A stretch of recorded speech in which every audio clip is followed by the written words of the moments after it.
Good morning, students. Here is your bio lecture, and beta, it is your lecture number 11. Okay. Before starting this lecture, I would like to say something to all of you. Beta, please revise whatever I taught you in previous section. ठीक है? That would be beneficial to you. ठीक है? वो सिर्फ और सिर्फ आपके लिए ही beneficial है. ठीक है ना? तो try to revise everything within 5 days, 4 days, whatever I am teaching you. ठीक है, जब तक रिवीजन वर्क नहीं होगा you can't learn more than that. ठीक है, जब तक रिवीजन नहीं करोगे तो आगे का आपको कुछ भी याद नहीं हो पाएगा. ठीक है, आगे के सेक्शन का आप याद नहीं कर पाओगे. ठीक है ना? तो let's revise firstly. Okay, so in our previous section we have studied about structure of prokaryotic cell. ठीक है ना, हमने प्रोकैरियोटिक जो है सेल का स्ट्रक्चर पढ़ा. और जहां पे हमने सेल एनवेलप पढ़ा था, cell envelope consist of 3 basic parts, plasma membrane और cell membrane, that is living part. Then cell wall made up of peptidoglycan. And what you have read in peptidoglycan? You have read about peptidoglycan.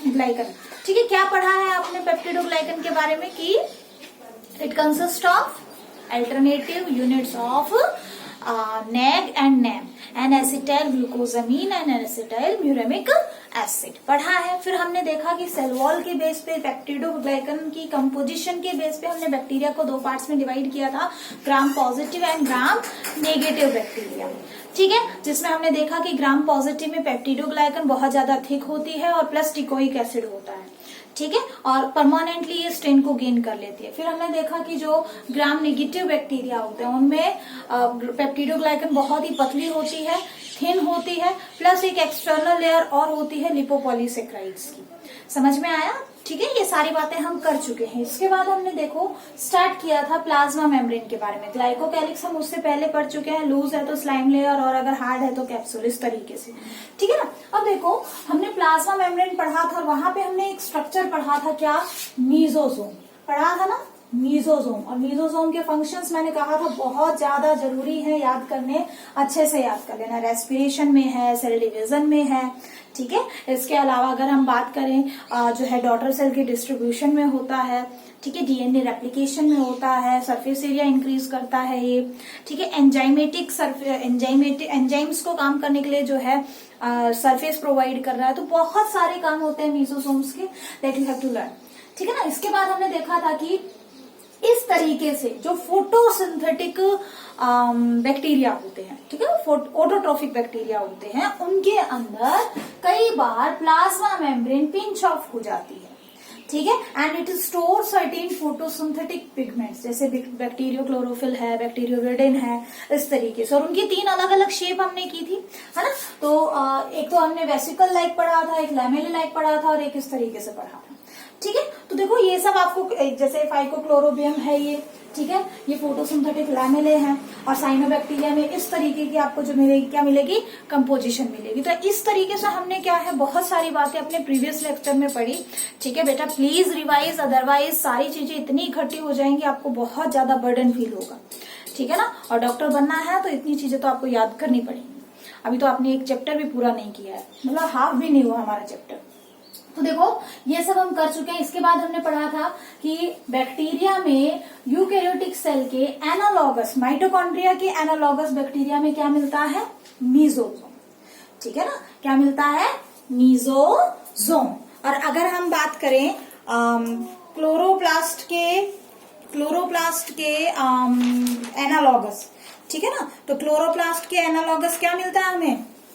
Chromatophore. ठीक है, वो जो structure हमने बनाया था इस तरीके से साइनोबैक्टीरिया के अंदर बताया था आपको ऐसे करके, तो उसको क्या कहा था हमने? क्रोमेटोफोर कहा था, जो है पर्टिकुलर पिगमेंट स्टोर करते हैं. ठीक है, तो इस तरीके से आपको स्ट्रक्चर्स ध्यान में रखने हैं और थोड़ा सा कॉम्पिटिटिव लेवल अपना टच करिए. अब देखो हमने पढ़ा कि जो बैक्टीरिया होते हैं उनके अंदर जो रेस्पिरेटरी एंजाइम्स होते हैं, they are present at the cytoplasmic side of the plasma membrane. Plasma membrane के साइटोप्लाज्मिक साइड पे क्या होती है? कुछ एंजाइम्स होती है, रेस्पिरेटरी एंजाइम, जिसमें एक एग्जांपल मैंने बताया था सक्सिनेट डिहाइड्रोजिनेज का. ठीक है, एटीपी जो है इलेक्ट्रॉन ट्रांसपोर्ट चेन आपसे कोई पूछ ले कहाँ चलती है, ठीक है, तो कहाँ चलती है? प्लाज्मा मेम्ब्रेन के इनर साइटोप्लाज्मिक साइड पे चलती है. ठीक है, तो हम ये कर चुके हैं। अब देखो बेटा क्या होता है, हमने ये स्ट्रक्चर किसके बारे में पढ़ा था, प्लाज्मा मेम्ब्रेन से एसोसिएटेड स्ट्रक्चर्स पढ़े थे। अब प्लाज्मा मेम्ब्रेन से एसोसिएटेड ही एक स्ट्रक्चर फिर हमने क्या पढ़ा था, यहाँ पे एक हमने पढ़ा था फ्लैजिला, पढ़ा था ना, जिसमें हमने पढ़ा था कि इस फ्लैजिला के अंदर 2 रिंग्स होती है, 4 रिंग्स होती हैं, 2 जो सेल वॉल के अंदर होंगी, 2 प्लाज्मा मेम्ब्रेन के अंदर। इस तरीके से इसका जो है एक पार्ट होगा, ठीक है, इस तरीके से, और फिर इसमें क्या होता है, ऐसे करके बड़ा सा फ्लैजिलम होता है। तो हमने पढ़ा था ये क्या है, फ्लैजिला है, और फ्लैजिला के हमने 3 हिस्से पढ़े थे। 3 हिस्से क्या थे, ये वाला जो पार्ट था, इतना इतना पार्ट था, इसको क्या बोलते हो, बेसल बॉडी, ठीक है। और उसके बाद जो है, जो एम्बेडेड है, उसके बाद ये जो बाहर निकल रहा है, इसको क्या बोलते हो, हुक पार्ट, ठीक है। And this elongated filamentous part is known as flagellum, ठीक है। और इन तीनों को मिला के हम क्या बोलते हैं, फ्लैजिला। फिर हमने फ्लैजिला के बेस पे अलग अलग टाइप के बैक्टीरिया करे थे, ए ट्राइकस बैक्टीरिया, लोफोट्राइकस, एम्फीट्राइकस, सिफेलोट्राइकस, है ना, बहुत सारे टाइप पर किए थे, आप लोगों ने लिखे भी हैं कॉपी के अंदर। अब देखो ये तो बात है फ्लैजिला की, लेकिन फ्लैजिला के अलावा भी इसमें क्या होते हैं, कुछ इस तरीके से स्ट्रक्चर्स रहते हैं जो सेल वॉल से निकलते हैं, सेल वॉल की एक्सटेंशंस की फॉर्म में निकलते हैं, ऐसे करके, ठीक है। ये स्ट्रक्चर्स क्या कहलाते हैं, ये जो हेयर लाइक स्ट्रक्चर्स कह रहे हैं, इनको सीलिया कहते हैं। इसके अलावा कुछ जो है ऐसे करके माइन्यूट ट्यूबुलर स्ट्रक्चर्स निकलते हैं। ये जो स्ट्रक्चर्स हैं, हमने तो थ्रेड लाइक दिखा दिए हैं, बट एक्चुअल में जब इनकी ड्रॉ करोगे तो एक्चुअल में ये कुछ इस तरीके से होते हैं, ऐसे डबल करोगे इनको, ठीक है। ट्यूब लाइक स्ट्रक्चर्स होते हैं ऐसे करके। इन ट्यूब लाइक स्ट्रक्चर्स को हम क्या बोलते हैं, इन ट्यूब लाइक स्ट्रक्चर्स को हम बोलते हैं पिलाई। क्या बोलोगे, पिलाई, ठीक है। दीज आर इलोंगेटेड ट्यूबुलर और ट्यूबुलर स्ट्रक्चर्स होता है, जो बेसिकली इनका काम क्या होता है, देखो बेसिकली ये किससे बनते हैं, they are made up of pilin protein. ये क्वेश्चन पूछा गया है और वापस से पूछा जा सकता है, कौन से प्रोटीन से बनते हैं, पिलिन प्रोटीन से बनते हैं। समझ में आया, ठीक है ना। इसके अलावा देखो काम क्या होता है, पिलिन प्रोटीन का, ये पिलाई का काम क्या होता है। देखो वैसे तो इसके बहुत सारे रोल हैं, ठीक है ना, बट मेन रोल हम इसको कहाँ पे कंसिडर करते हैं, जनरली कॉन्जुगेशन के दौरान। कॉन्जुगेशन का मतलब क्या होता है बेटा, sexual reproduction in case of bacteria की अगर हम बात करें, ठीक है। वैसे तो ये सेक्सुअल रिप्रोडक्शन ये शो करते हैं, बट कई बार सेक्सुअल रिप्रोडक्शन भी करते हैं। हम इसको डिटेल से फर्स्ट चैप्टर में पढ़ेंगे, आपका जो फर्स्ट यूनिट जो है उसके अंदर पढ़ेंगे, ठीक है, जब हम बैक्टीरिया मोनेरा पढ़ेंगे वहां पे। बट यहाँ पे थोड़ा सा समझ लो, मान लो ये कोई एक बैक्टीरिया है, ठीक है, ये इसकी पिलाई है, ठीक है, ऐसे ही ये दूसरी बैक्टीरिया की पिलाई है, ठीक है, और ये दोनों एक दूसरे की तरफ ग्रोथ शो करेंगे और अल्टीमेटली मर्ज हो जाएंगे और ऐसे हो जाएंगे। इसके बाद यहाँ का जेनेटिक मटेरियल यहाँ एक्सचेंज हो सकता है और यहाँ का यहाँ, ठीक है। तो इस तरीके से जब जो है एक्सचेंज होगा, ठीक है, जेनेटिक मटेरियल का, तो उसको हम क्या कहते हैं, कॉन्जुगेशन प्रोसेस कहते हैं। सेक्सुअल रिप्रोडक्शन का एक मोड है, ठीक है, उसको डिटेल से मैं बाद में डिस्कस करूंगी। अभी के लिए बस ये मान लो कि ये कंजुगेशन में हेल्प करता है, ये रिप्रोडक्शन में हेल्प करता है। ऐसी पिलाई जो रिप्रोडक्शन में हेल्प करती है उनको क्या बोलते हैं, 6 पिलाई बोलते हैं, ठीक है, उनको क्या बोला जाएगा, 6 पिलाई, ठीक है। समझ में आया। तो हम बात कर रहे थे किससे बनी हुई होती है, पिलाई पिलिन प्रोटीन से बनी हुई होती है। इसके साथ साथ, ठीक है, कई जगह पे आपको ऐसे कुछ ब्रिस्टल लाइक, ठीक है ना, कुछ इस टाइप से ब्रिस्टल लाइक क्या मिलते हैं, प्रोटरवेंसेस मिलते हैं, ऐसे करके ब्रिस्टल लाइक स्ट्रक्चर्स मिलते हैं, ठीक है ना। और ये ग्लाइकोकैलिक्स लेयर से थोड़े बाहर होते हैं, बट सेल वॉल से अटैच होते हैं, ऐसे करके, ठीक है। इन ब्रिस्टल लाइक स्ट्रक्चर्स को हम क्या बोलते हैं, इनको बोलते हैं फिम्ब्री। क्या बोलोगे, फिम्ब्री। समझ में आया। तो देखो फिम्ब्री क्या होते हैं, they are small bristle like fibres sprouting out of the cell, ठीक है। फाइबर्स की फॉर्म में होता है मैम, तो फिर भी इनको थोड़ा सा मोटा बना दिया, मतलब इस तरीके से ब्रिस्टल लाइक होते हैं, थोड़े से हार्ड होते हैं थोड़े से, ठीक है ना, कुछ इस टाइप से, ऐसे लंबे लंबे और ब्रिस्टल लाइक होते हैं, ठीक है। समझ में आ गया। तो ये क्या है बेटा, दीज आर फिम्ब्री, फिम्ब्री, ठीक है। काम क्या होता है, काम देखो, बैक्टीरिया है, ऑब्वियसली क्या है, हमारे एनवायरनमेंट में प्रेजेंट है। जब बैक्टीरिया को किसी पर्टिकुलर सबस्ट्रेटम से अटैच होने की जरूरत पड़ती है, किसी जगह पे अटैच होने की जरूरत पड़ती है, तो वो किसका यूज करता है, वो फिम्ब्री का यूज करता है। समझ में आया? तो they help the bacteria to attach to the rock और अदर सरफेसेस। समझ में आ गया? ठीक है। तो अगर हम देखें प्लाज्मा मेम्ब्रेन से एसोसिएटेड स्ट्रक्चर्स में आपको क्या क्या करना है, तो प्लाज्मा मेम्ब्रेन से एसोसिएटेड स्ट्रक्चर में मेसोसोम का पता होना चाहिए, फेम्ब्री का पता होना चाहिए, फ्लैजिला का पता होना चाहिए, पिलाई का। अच्छा, अब से कोई पूछ ले कि फेम्ब्री किस प्रोटीन से बना हुआ है, ठीक है, तो फेम्ब्री किस प्रोटीन से बना हुआ है? सेम पिलिन प्रोटीन से ही बना हुआ होगा, ठीक है। It is made up of same pilin protein, ठीक है। ऐसा नहीं है कि कोई फिम्ब्रिन प्रोटीन होता है उसके लिए। तो देखो ये छोटी छोटी बातें हैं जो कई बार आपके पेपर में पूछ ली जाती हैं और ये आपको अच्छे से याद करनी है, ठीक है। समझ में आ गया? डायग्राम बनाते टाइम देखो मैंने इसीलिए कंप्लीट डायग्राम नहीं बनाया, जितनी बार लेक्चर लिया है उतनी बार ही आपको एक नया डायग्राम बना के दिखाया है, जितना मैंने कंप्लीट किया है, ताकि आपको बनाना आए प्लस आपको पता चले कि कौन सा स्ट्रक्चर क्या है, ठीक है। एक हमने पार्ट किया था क्रोमेटोफोर का, तो वो भी आपको पता होना चाहिए। और नहीं पता है तो पीछे के लेक्चर्स देखो, आपको अच्छे से समझ में आ जाएगा। ये तो बात किसकी थी? प्लाज्मा मेम्ब्रेन की बात हो गई, सेल वॉल की बात हो गई और ग्लाइकोकैलिक्स यानी सेल एनवलप हमने कंप्लीट किया। अब देखो बेटा, अगर हम बात करें इसके अंदर की, तो अंदर जो लिक्विड भरा हुआ है, ठीक है ना, इस मेम्ब्रेन के सेल एनवलप के अंदर जो लिक्विड भरा हुआ है, हम उसकी बात करते हैं। लिक्विड को क्या कहोगे? ऑब्वियसली आप पहले से पढ़ते आ रहे हैं, साइटोप्लाज्म। क्या कहोगे?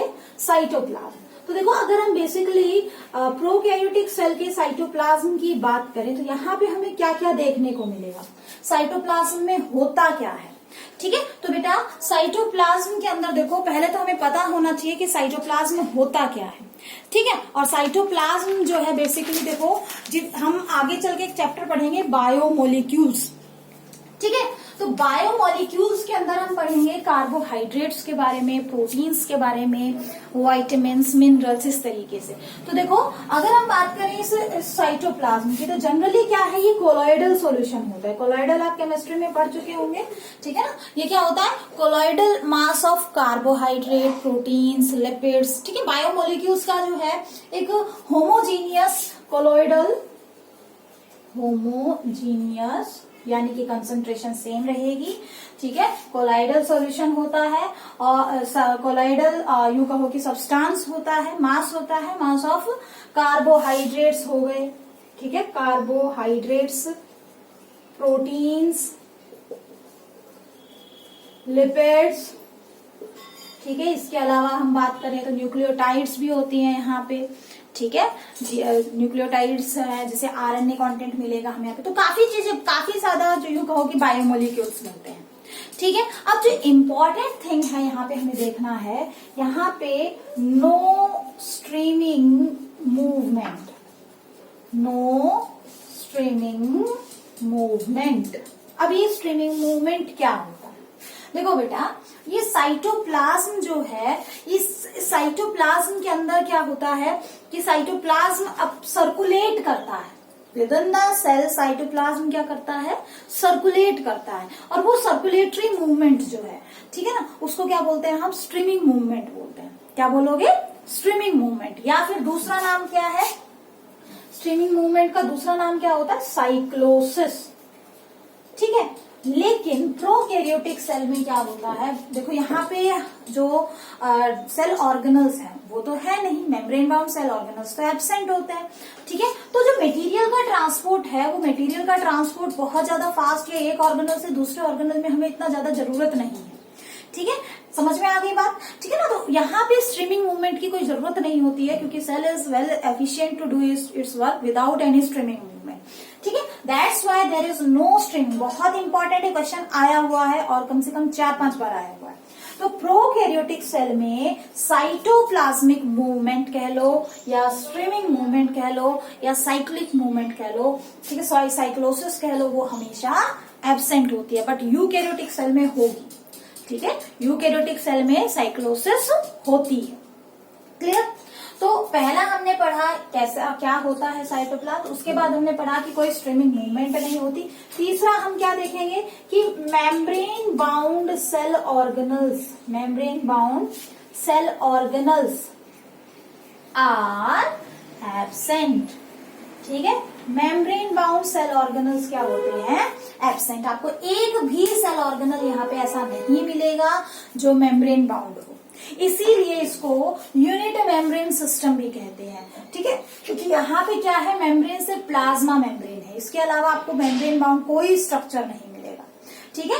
लेकिन अगर यूकैरियोटिक सेल की बात करें तो आपको मेम्ब्रेन बाउंड भी मिलेंगे, डबल मेम्ब्रेन बाउंड भी मिलेंगे, ठीक है। एक यहाँ पे सेल ऑर्गेनल मिलता है बेटा जिसको हम क्या कहते हैं, राइबोसोम। तो देखो नेक्स्ट जो है इंपॉर्टेंट चीज, यहाँ पे जो आपको राइबोसोम मिलेगा, ठीक है, यहाँ पे जो आपको राइबोसोम मिलेगा, तो ribosomes are present, ribosomes are present, ठीक है। अब ये राइबोसोम्स होते क्या हैं, देखो राइबोसोम्स हम आगे कंप्लीट डिटेल स्ट्रक्चर पढ़ेंगे, राइबोन्यूक्लियोप्रोटीन्स होते हैं, कैसे होते हैं, क्या होते हैं, ठीक है। आरएनए ही होते हैं, बट इसके बारे में हम पढ़ेंगे पूरा कंप्लीट, टाइप्स वाला, कितनी टाइप्स होते हैं, कैसा क्या। आपको यहाँ पे सिर्फ इतना याद रखना है कि यहाँ जो राइबोसोम्स होते हैं वो कौन से होते हैं, 70S। अब ये 70S है क्या, देखो एस क्या है, स्वेदबर्ग यूनिट कह लो या सेडिमेंटेशन कॉफिशिएंट कह लो। साइंटिस्ट थे स्वेदबर्ग नाम के, जिन्होंने जो है सेंट्रिफिकेशन के थ्रू जो है 2 टाइप के राइबोसोम्स को जो है डिस्कवर आउट किया, ठीक है। कुछ 70S और कुछ 80S, ठीक है। इसके बारे में कंप्लीट स्टडी हम तब करेंगे जब हम राइबोसोम का टॉपिक पढ़ेंगे, ठीक है। बट यूं मान लो अभी फिलहाल के लिए कि राइबोसोम्स क्या होते हैं, 2 टाइप के, 70S एंड 80S, ठीक है। प्रोकैरियोटिक सेल की अगर बात की जाए तो वहां पे जो राइबोसोम्स होते हैं वो 70S होते हैं, सिर्फ और सिर्फ 70S, ठीक है। और अगर हम बात करें यूकैरियोटिक सेल की तो वहां पे 70S भी होते हैं और 80S भी होते हैं। आ गया समझ में, ठीक है। तो ये चीज हम बाद में फिर से डिस्कस करेंगे राइबोसोम को लेके। अब देखो जगह जगह पे हमने क्या बनाना है, यहाँ पे राइबोसोम बना दो, जैसे ये राइबोसोम। लेकिन बेटा ये जो 70S राइबोसोम है, ये राइबोसोम क्या नहीं होते, एक इकट्ठी यूनिट में नहीं होते, इसकी भी क्या होती है, 70S की भी क्या होती है, कुछ यूनिट्स होती हैं, सब यूनिट्स, ठीक है ना। सब यूनिट्स क्या होंगी, 50S लार्ज सब यूनिट और 30S स्मॉल सब यूनिट। बेटा मैथ्स अप्लाई मत करना यहाँ पे कि 50 + 30 तो 80 होता है, 70 कैसे हो गया, ये बाद की बात है, इसको मैं बाद में समझाऊंगी। फिलहाल के लिए बस यूं समझो, मैथ्स अप्लाई मत करना, ऐड मत करना, ठीक है ना। 50 + 30 लार्ज सब यूनिट 50 यूनिट 50S यूनिट होती है और 30S यूनिट स्मॉल सब यूनिट होती है, ठीक है। और ध्यान रखना साइटोप्लाज्म के अंदर कभी भी ये 70S डायरेक्ट नहीं मिलेगी आपको, ठीक है। कहीं कहीं पे आपको 50S मिलेगी, 50S के लिए हम थोड़ा बड़ा बना देते हैं, ठीक है। और कहीं कहीं पे आपको क्या मिलेगी, 30S मिलेगी। समझ में आया, 50S और 30S, ठीक है। अब देखो होता क्या है, राइबोसोम्स का काम क्या है, देखो राइबोसोम्स 70S कब बनेंगे, राइबोसोम्स क्या करते हैं बेटा, आगे चल के प्रोटीन सिंथेसिस करते हैं, ठीक है। हमारी बॉडी में प्रोटीन सिंथेसिस करते हैं, किसी सेल के अंदर प्रोटीन सिंथेसिस करते हैं, और प्रोटीन बनाने के लिए राइबोसोम्स का बहुत बड़ा रोल होता है। कैसे करते हैं, क्या करते हैं, वो आपके 12th सेक्शन में है, 12th क्लास के अंदर है, ठीक है। और इस प्रोसेस को, ठीक है ना, प्रोसेस को क्या बोलता है, ट्रांसलेशन प्रोसेस बोलते हैं, ठीक है। पहले रेप्लिकेशन होता है, फिर ट्रांसक्रिप्शन होता है, फिर ट्रांसलेशन। इसको मैं बाद में डिस्कस करूंगी तुम्हारे साथ। अब देखो ये जो यूनिट्स हैं ये क्या होती है, मान लो ये एक आरएनए होगा, mRNA, messenger RNA, messenger RNA. जब प्रोटीन सिंथेसिस होती है उस टाइम पे ये जो यूनिट्स हैं, ठीक है, ये जो यूनिट्स हैं कौन सी, 30, 50S एंड 70S, ये mRNA को अब इसके ऊपर ऐसे अलाइन करती है, ऐसे। इस mRNA में है क्या, इस mRNA में कोडिंग है कि हमें किस टाइप का प्रोटीन बनाना है, ठीक है, किस टाइप का प्रोटीन हमें बनाना है, उसकी कोडिंग है। तो ये उसको क्या करेगा, डिकोड करेगा। अब डिकोडिंग कोडिंग क्या होती है वो आपको 12th में ही समझाएंगे, अभी हमारे यहाँ पे वो टॉपिक नहीं है। हमें ये देखना है कि इस mRNA में जो कोड है उसको डिकोड करने के लिए ये 50S और 30S यूनिट एक साथ जुड़ी और अब इसको डिकोड करते हुए आगे बढ़ जाएगी, ठीक है। और प्रोटीन सिंथेसिस हो जाएगी, एक नई प्रोटीन की चेन यहाँ पे बन जाएगी डिकोड होते होते, ठीक है ना। बट प्रोकैरियोट्स में क्या होता है बेटा, यहाँ पे क्या है कि ट्रांसलेशन प्रोसेस जो है, यहाँ पे ये mRNA जब आगे मूव करेगा तो जब हमें एक ही प्रोटीन मल्टीपल टाइम्स बनाना है ठीक है, तो ये वाले यहां तक पहुंचेगा, इसके बाद यहाँ पे पीछे एक और क्या है, राइबोसोमल यूनिट इसके पीछे वापस से लग सकती है। कहने का मतलब कई बार राइबोसोम एमआरएनए के ऊपर क्या बना लेते हैं, चेन लाइक स्ट्रक्चर बना लेते हैं, कुछ इस टाइप से। ठीक है, ऐसे करके क्या बना लेते हैं, चेन लाइक स्ट्रक्चर।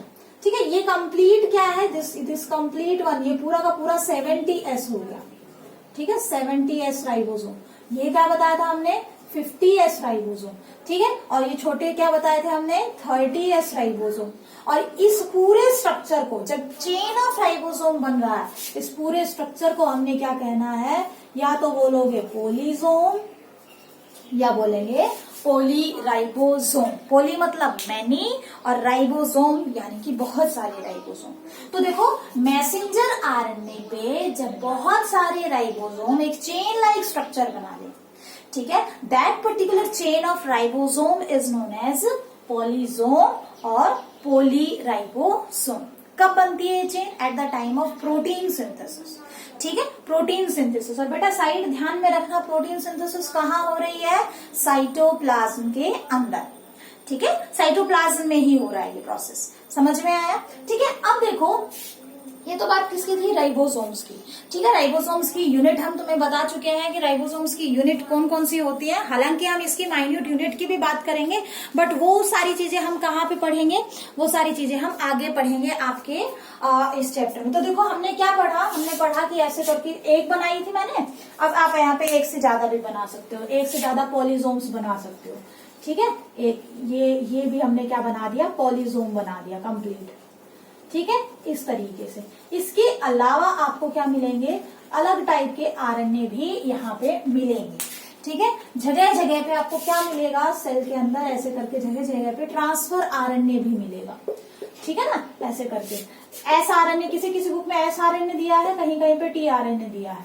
ठीक है, पहले इसको एस आरएनए बोलते थे, कहीं कहीं पे एस सॉल्युबल आरएनए। ठीक है ना, बट आप इसको टी आरएनए भी बोल सकते हो, ट्रांसफर आरएनए। ये मैसेंजर आरएनए। तो आपको जगह जगह पे क्या मिलेगा, टी आरएनए भी मिलेगा। समझ में आया।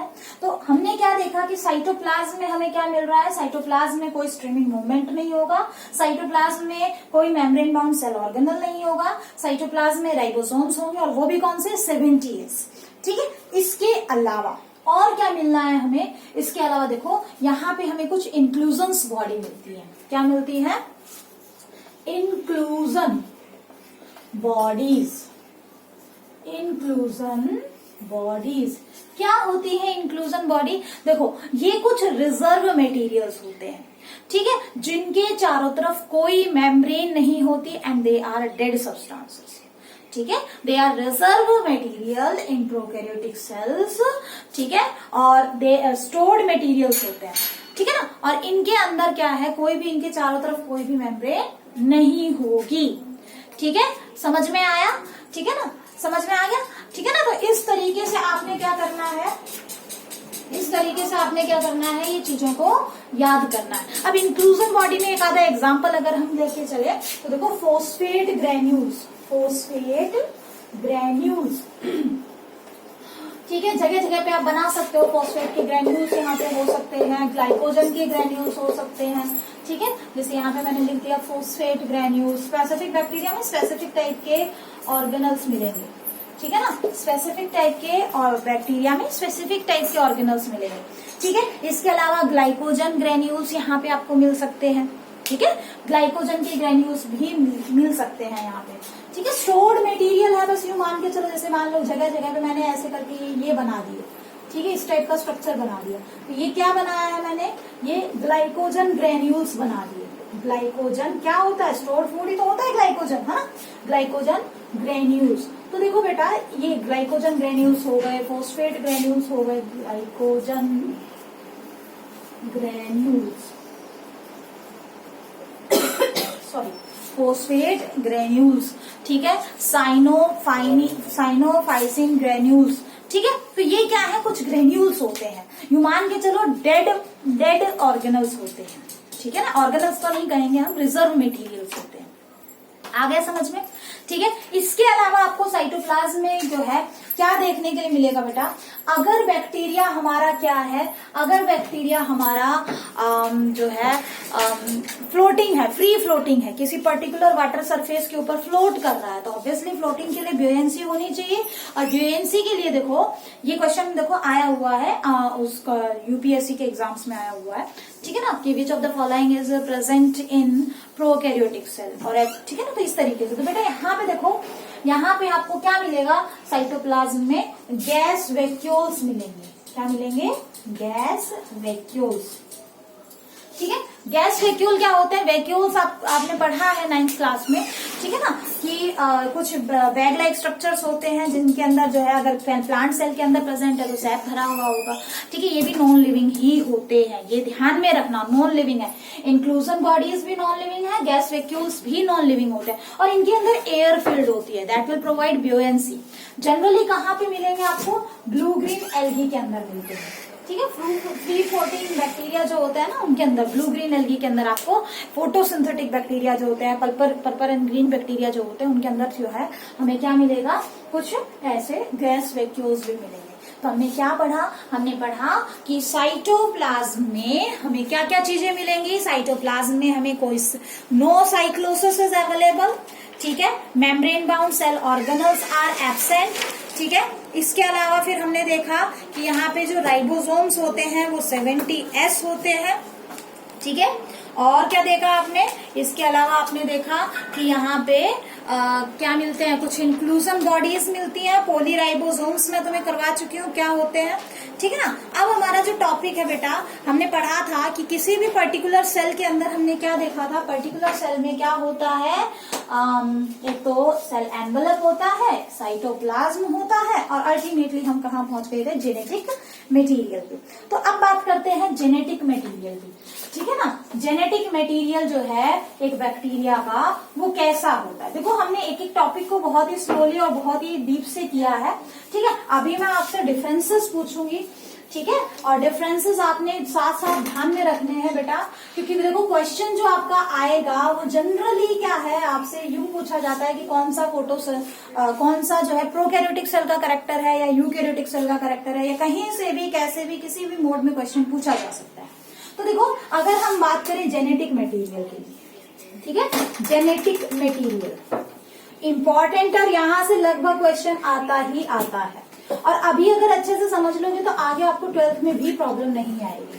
12th में भी यहाँ से 1-2 क्वेश्चन बन जाते हैं कई बार, ठीक है, जब हम मॉलिक्यूलर इनहेरिटेंस वाला चैप्टर पढ़ते हैं। तो देखो बेटा जेनेटिक मटेरियल की जहां तक बात है, जो प्रोकैरियोट्स होते हैं यहाँ पे क्या है कि well defined nucleus is not present, ठीक है, well defined nucleus is not present, तभी तो इनका नाम क्या रखा हमने, क्या नाम रखा, प्रोकैरियोट, ठीक है। न्यूक्लियस जो है वेल डिफाइंड तो है नहीं, ठीक है। तो सबसे पहली बात कि न्यूक्लियर मेम्ब्रेन, ठीक है, न्यूक्लियर मेम्ब्रेन इज एब्सेंट, ठीक है। चारों तरफ जेनेटिक मटेरियल के चारों तरफ क्या नहीं है, न्यूक्लियर मेम्ब्रेन नहीं है, and such a genetic material without nuclear membrane, उसको क्या बोलते हैं हम, पहले भी आपको बताया है, उसको क्या बोलते हैं हम, न्यूक्लियोइड, ठीक है। तो आपसे कोई पूछे तो यहाँ पे क्या बताओगे, nucleoid is present in spite of well organised nucleus, ठीक है। न्यूक्लियोइड प्रेजेंट होता है बजाय के वेल ऑर्गेनाइज्ड न्यूक्लियस के, क्लियर, ठीक है। दूसरी चीज जो हमने कर ली है, देखो न्यूक्लियोइड के और भी नाम है, हालांकि थोड़े से मिसलीडिंग है, बट हमें काफी बुक्स में दिए हुए हैं तो उसको लेके कंफ्यूज मत होना। देखो एक्चुअल में यहाँ पे क्रोमोसोम्स की फॉर्मेशन अच्छे से होती नहीं है, बट कुछ बुक्स में इसको जो है प्रो क्रोमोसोम भी बोल दिया है, ठीक है ना। तो कई बुक्स में दिया है, हालांकि ये मिसलीडिंग टर्म है, बट आप इसको देख सकते हो प्रो क्रोमोसोम, क्योंकि कई बार क्वेश्चन में पूछ लेते हैं ये टर्म, हालांकि मतलब क्रोमोसोम बनने से पहले वाली टर्म जिसको हम यूज कर रहे हैं, ठीक है ना। वेल डिफाइंड क्रोमोसोम्स नहीं बनते, क्यों नहीं बनते अभी हम आगे बात करेंगे, ठीक है। तो प्रो क्रोमोसोम भी बोलते हैं, एक सिंगल जो है कंप्लीट जेनेटिक मटेरियल रहेगा, ठीक है। डीएनए जो कंटेंट है इसका वो क्या है, सिंगल है, सिंगल नहीं मतलब कि कहने का मतलब जैसे हमारी बॉडी में क्या है, कितने 46 क्रोमोसोम्स हैं, यहाँ ऐसा नहीं है, मतलब क्रोमोसोम जैसा जो थ्रेड लाइक स्ट्रक्चर वो एक ही है, वो सिंगल ही है, ठीक है, स्ट्रैंड से कंफ्यूज मत हो ना, स्ट्रैंड को आगे डिस्कस करेंगे हम, ठीक है। इसके अलावा देखो, इसको दूसरा और क्या नाम देते हैं, इसको बोलते हैं जीनोफोर, जीनोफोर, ठीक है। तो आप कह सकते हैं कि प्रोकैरियोटिक सेल में न्यूक्लियोइड प्रेजेंट होता है, या उसकी जगह टर्म यूज कर सकते हैं प्रोक्रोमोसोम, या आप टर्म यूज कर सकते हैं जीनोफोर, ठीक है। अब देखो ये जो है, अब जो कैरेक्टर बता रहे हो that is very very very very very important, क्या कि यहाँ जो जेनेटिक मटेरियल होता है, एक तो होता है सर्कुलर, ठीक है, और दूसरा क्या होता है, डबल स्ट्रैंडेड डीएनए होता है। इस चीज को याद रखना, ठीक है।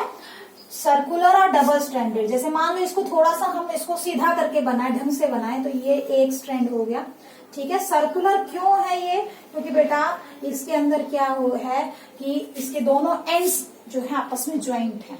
हमारी बॉडी में यूकैरियोटिक सेल में जो डीएनए होता है ना, वो कुछ इस टाइप का होता है, ऐसे करके लीनियर। डबल स्ट्रैंडेड तो होता है, बट क्या होता है, लीनियर होता है। ये डिफरेंस है यूकैरियोटिक और प्रोकैरियोटिक सेल में, ठीक है। तो यहाँ जो डीएनए होगा वो सर्कुलर होता है इस तरीके से, और डबल स्ट्रैंडेड होता है, दो स्ट्रैंड है ऐसे, दो क्रोमोसोम नहीं बोलोगे, है तो ये एक ही, बट डबल स्ट्रैंड्स होते हैं। स्ट्रैंड्स क्या होते हैं, कैसे होते हैं, वो आपको 5th क्लास में अच्छे से स्ट्रक्चर के साथ एक्सप्लेन करेंगे कि दो स्ट्रैंड का मतलब क्या है, ठीक है। फिलहाल के लिए ये मान लो कि बस आप ये टर्म याद कर लो कि सर्कुलर होगा और डबल स्ट्रैंडेड होगा। इसके बाद देखो, जब ये जेनेटिक मटेरियल है डबल स्ट्रैंडेड सर्कुलर है, ठीक है ना, तो अब ये ऑर्गेनाइज्ड कैसे है, तो बेटा देखो इसकी ऑर्गेनाइजेशन, ये ऐसे फैला हुआ क्यों नहीं है, पूरे में ऐसे स्प्रेड क्यों नहीं है, ये एक ही जगह पे क्यों इकट्ठा है, ठीक है। तो देखो यहाँ पे क्या होता है, एक चीज ध्यान रखना, हमारी बॉडी की अगर बात करें तो हमारी यूकैरियोटिक सेल के अंदर कुछ बेसिक प्रोटीन्स होते हैं जिनको बोलते हैं हिस्टोन प्रोटीन,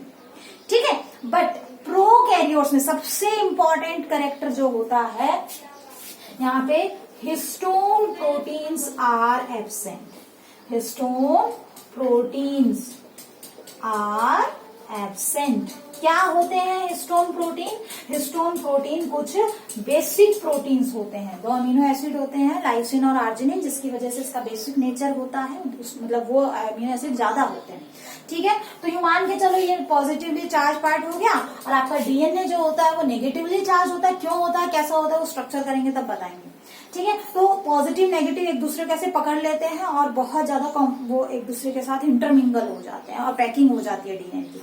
बट अगर हम बात करें किसकी, बैक्टीरिया की, बैक्टीरिया के अंदर हिस्टोन प्रोटीन्स एब्सेंट होते हैं। तो इनकी जो ऑर्गेनाइजेशन होती है, जेनेटिक मटेरियल जो है वो कैसे ऑर्गेनाइज होता है, दूसरे टाइप के प्रोटीन्स होते हैं, पॉलीअमीन नाम के प्रोटीन्स होते हैं, पॉलीअमीन्स आर प्रेजेंट, ठीक है। ये आप ध्यान रखना थोड़ा सा, पॉलीअमीन्स आर प्रेजेंट, ठीक है।